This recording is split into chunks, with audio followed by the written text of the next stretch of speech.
Jeskai aggro. The opponent here for Burkhart is Devon Seitz, as we are just in the opening stages here of game number 2.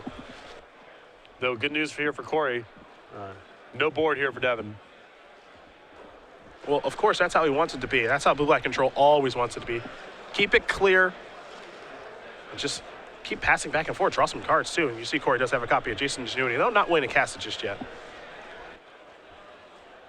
So this is a slightly different build of Jeskai aggro than we saw earlier on camera with the 4 midnight copies of Arc Lightning, Treasure Cruise here, and Outpost Siege. 3 copies of Valorous stands, a little bit more normalized. Is that our good friend, Mr. Merklurker? That's the Merklurker. Ah, yes, the Jurbai Merklurker.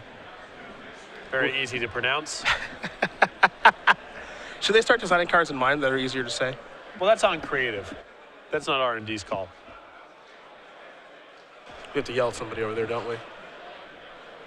No, not necessarily. Hey, it's people who work in creative, come on. It's cute to do this every once in a while. Jurbai and Salumgar. Yep. But I suppose you do have to give them some neat names. Like Jurbai is already a little tricky to pronounce, and then Merklurker is not the cleanest. It's the fix. You got to practice, that's all. Yep. That's all that is. I don't think we'll see things like Champions of Kamigawa Block anymore with those goofy names, but maybe we will. Hirobi, Hikori, there was a third one that was the same name. Yes, there was. Hikori, one of my favorite cards of all time. Is that that's Winter Orb on a creature? Oh, yeah. Yeah, that would be one of your favorite Oh, cards. yeah. You lose the game. Soulfire Grandmaster out here for Devon. Now we play this winning game where it's a lot of mana for Devon to keep up Soulfire Grandmaster, but it is certainly powerful. Corey doesn't really want to make a move because if Devon just has a counter spell and is able to get it right back, that's quite poor. It's actually very reminiscent of the earlier matchup we saw between Blue-Black Control and Jeskai with Ben. This situation kind of presenting itself. And here's God's Willing from Devon. And Corey's got to be thrilled with this attack because it means that Devon is putting the impetus to move first here. And now Corey can try to fight a battle on his turns to get the Soulfire Grandmaster off the table without allowing it to activate for good value. Yeah. If both these players are just staring at each other, it's very awkward for Corey to make a move. But now with an attack, Corey can be a little bit more proactive. Well, he looks like he's going to have a response here in some capacity.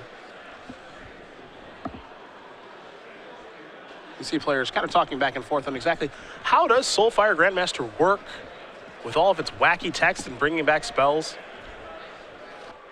And the card can be activated at a moment's notice. Devon doesn't have to preemptively activate the Soulfire Grandmaster. He can allow Corey to respond, and as long as the God's Willing or whatever other spell is still on the stack, whenever he wants to, he can pull it back.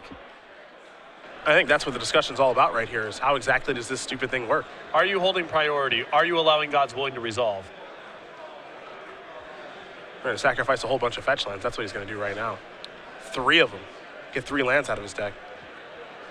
Because with the attack that Devon made right now, and then playing the God's Willing, Corey can just go, okay, God's Willing resolves. Absolutely. He doesn't have to move just yet. There's a 2-2 attacking into a 2-4. So he wants to get protection from blue. Corey's not going to fight over that. So he wants to see exactly what's happening on with this, going on with the Soulfire Grandmaster activation. If Devon activates, then he might respond with a counter spell or a removal spell on the Soulfire Grandmaster. But for the time being, there's no need for Corey to do anything. 3 lands have been fetched out. A little shuffle action here. And then we'll see how both players want to move forward.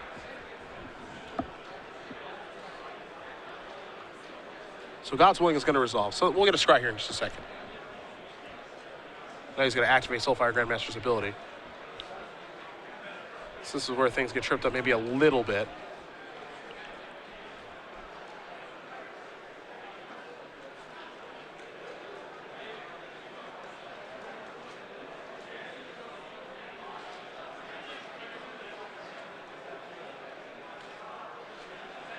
Now it looks like it may be Lightning Strike. We'll see. Yeah, he might be trying to Lightning Strike and activate the Soulfire Grandmaster, which is a disaster. Sure. Because one counter spell or a removal spell on the Soulfire Grandmaster, and it's all for naught. It is a little bit of a confusing card. Yes. Oh, there's Lightning Strike.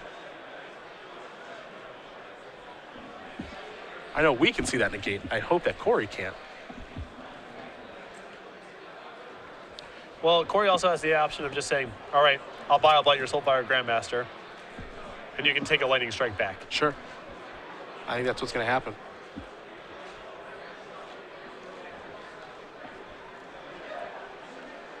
So Grandmaster's going to die. Strike. All this good stuff will take place.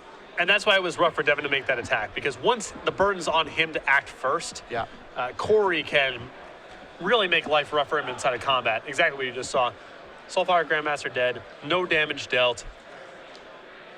Nothing really rebought because the Lightning Strike didn't do anything. Yep. And Corey with enough mana left over at the end of the turn to cast Jace's Ingenuity. A tough turn there for Devon. Yeah. Corey's turn goes great. Gets to draw 3 cards, plus a draw step, which was a hero's downfall. Has Perlic Ancient, another Jace's Ingenuity in hand.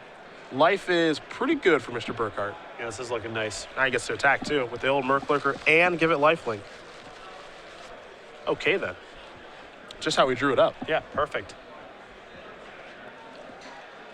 Creature dash leech. Well, there have been some real nice leeches in Magic's history. Yep. Also, the literal card leeches. Also, yes. I'm trying to think of what the best leech in Magic history is. I want to go with Jade Leech, just kind of in the dark, because I know that card saw play. Not that it was even that good. Jade Leech is a fine choice. Yeah. Appeared in Pro Tour top 8 decks There's Valor Stance. at a time where 4-mana green creatures that only attacked and blocked did not show up in Pro Tour winning decks. Yep. So, Jade Leech is a fine choice. Twitter probably has a good idea of the best leeches in Magic history. You guys can let us know at SCG Live, hashtag SCGLA. I'm going to stand firm on Jade. I'm certain it's not Alabaster. Alabaster, the most depressing rare of all time. I am very sure Alabaster Leech is not the answer. Here's Sustainable Stroke on Tasigur.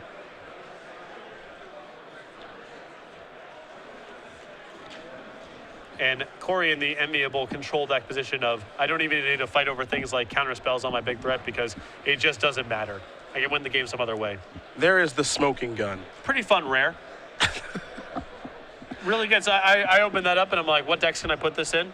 Pretty fun. Just getting into Magic.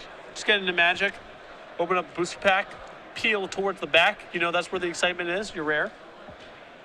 And then that thing is staring back at you. A card that if you cast, you lose the game. Here is Jace's Ingenuity from Corey. It's actually Phage, but you also lose if you play it from your hand. Good old Alabaster. Maybe not the best card. No. Maybe not. I know you've got on the record one of the worst rares of all time. I think it's not in terms of power level. There's probably weaker rares, but in terms of like, holy crap, how depressing is this to open up in a booster pack? It's the worst one. Mudhole. At least Mudhole. No, Alabaster Leech is worse. I think it's arguable. Not going to argue with you. I stand by Mudhole. That's an unacceptable card. That is an unacceptable card to open. That's not okay. No, I'm not. All of these cards are below the acceptable line. I'm not arguing Mudhole is an okay card to open in a booster pack. The flavor, all of it, just disgusts me. Though it is an instant, thankfully. Yep. Can Cunning Wish for that. Yep. Take that, loam guy. Devon will take a draw. Most people are saying that Putrid Leech is the best leech of all time. I think they're right. That's a good choice. Yeah, that card was- Future Leech is a good choice. That card beat me a lot. Very frustrating card. Classic oversight. But hey, that means that people are watching. They're paying attention to what we have to say. That's fantastic. I love that. We're not on mute. People actually are listening to us. Awesome. Right. Awesome stuff. Yeah, this is a really good leech. Also, pretty good flavor for a leech. Good design, you know. Yeah. It drains you to grow. Great flavor. Yep. Very powerful. Very powerful. Hate playing against it. Zombie leech is Good flavor. Ish. No, you don't like it? not super clear what that really means, but that's fine. I think it speaks for itself, really. Here's Mantis Rider. sort of been pulled away from the game a little bit because Corey's putting on such a clinic right now. Easily fending off everything that Devon's up to. You can't be too reactive when you're playing against a pure control deck. I understand you want to have your counter spells, your removal spells. You're trying to do a variety of things, but you need to keep up the pressure, because once you get to this spot, it doesn't matter if you kill random permanents. You see Corey didn't even bother fighting over the Tassiker a couple turns ago. Just doesn't matter. He's got enough resources to work with. Well, we're going to put a little stack together here. Mantis Rider tried to attack. Hero's Downfall went after it. There was a God's Willing. Hero's Downfall tries to go after it again. Now we have a negate. And now we'll see if Corey wants to make a move. He'll say Hero's Downfall again. What do you think about that? I've drawn so many cards, I've got all the answers. Let's clear the stack. 6 cards will go to the graveyard. Burkhart comes out on top. 26 life, a handful of removal. You almost wonder if maybe Devon thought that Corey was on Esper or something. There is a Flooded Strand in the list just as another fetch land, but there's a Glare of Heresy in his hand right now. No targets in Corey's 75. And now it's just an issue of when does Corey actually want to try to win the game and in what capacity? Well, I think he's going to try right now because he's just drawn his Tassiger again. That was put on top from Jeskai Charm. He's got that in play with a whole boatload of mana. Monastery Mentor, the draw here for Seitz. Corey Burkhart is not necessarily a name that you know, but he has lost playing for top 8 in I don't know how many Grand Prix. I was going to say like the king of 18th place. Yeah, in Grand Prix. He has a surprising number of Grand Prix top 32s. Yeah. And he's often playing with very few buys. Yep. I mean, he can game.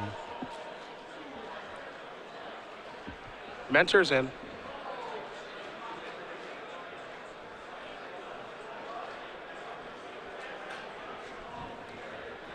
Looks like Devon might be considering Jeskai Charm.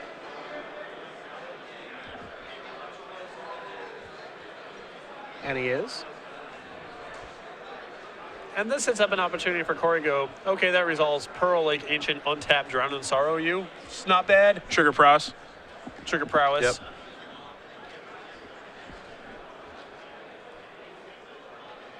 Gotta have respect for the Prowess game.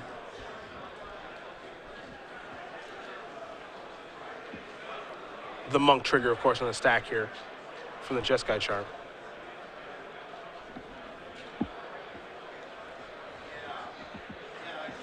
Looks like Burkhart might be considering Jace's Ingenuity right now. There's so many good lines of play here for Corey. Looks like he's going to go with Tassiger instead. So Dissolve and a Perilous Vault are turned over. The options are Perilous Vault, Dissolve, and Hero's Downfall.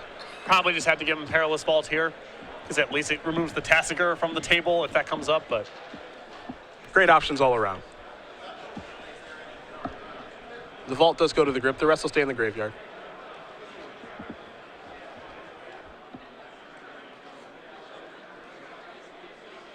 There's the Monk token. Now this resolves. Jeskai Charm puts Tassiger back on top.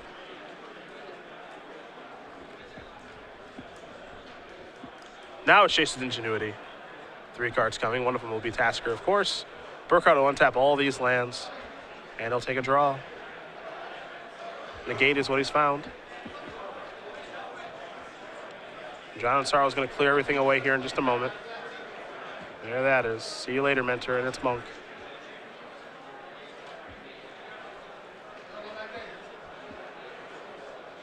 Scry, take a look at the top card.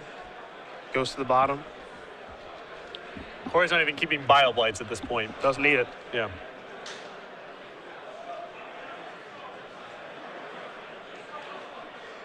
Tassiger, perhaps. Leaving Dissolve in the graveyard.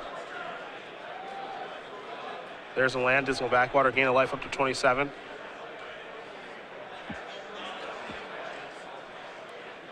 Shivan Reef the draw here for Devon.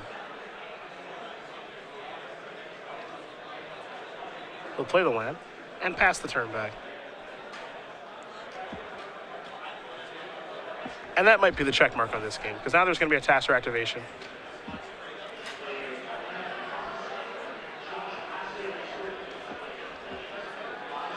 Devon's going to play something here to stoke the flames.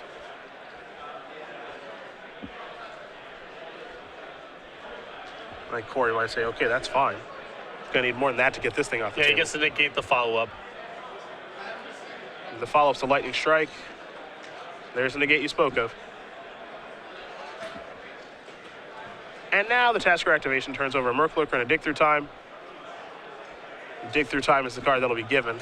When you're giving your opponent one of those, you're probably in a pretty bad spot. Yep. Quite quickly untapping and drawing. If you're giving them Dig Through Time, you're probably not beating whatever they can find off the dig. Yeah. Rough road ahead here for Devon. Drown in Sorrow is going to go on the bottom of the deck from Temple of Deceit. Pass that turn back. Also, Pearl Lake Ancient's still hanging out. Oh, yeah. Haven't even gone to that yet. Rabblemaster. You can see the look on Devon's face. He knows that's not going to be good enough. Hero's Downfall will kill that before the trigger. There's the Pearl Lake. Card designed as a closer for blue control decks. Yeah. And that is going to do it. Corey Burkhart's going to win this match here over Devon Seitz. 2-0. Blue Black Control will take care of Jeskai aggro. And for Burkhart, he moves on to 3-1. And a lesson there about being a little bit too reactive in the post-board setup here. A lot of burn spells in Devon's hand, not a lot of real pressure to back it up. And as a result, you know, the first threat or two he's able to put on the table, Corey's able to fend that off. He doesn't have another creature to follow up with, and then his hand's just a bunch of Jeskai Charms, a bunch of Lightning Strikes, and that's not going to be a winning position for Jeskai aggro.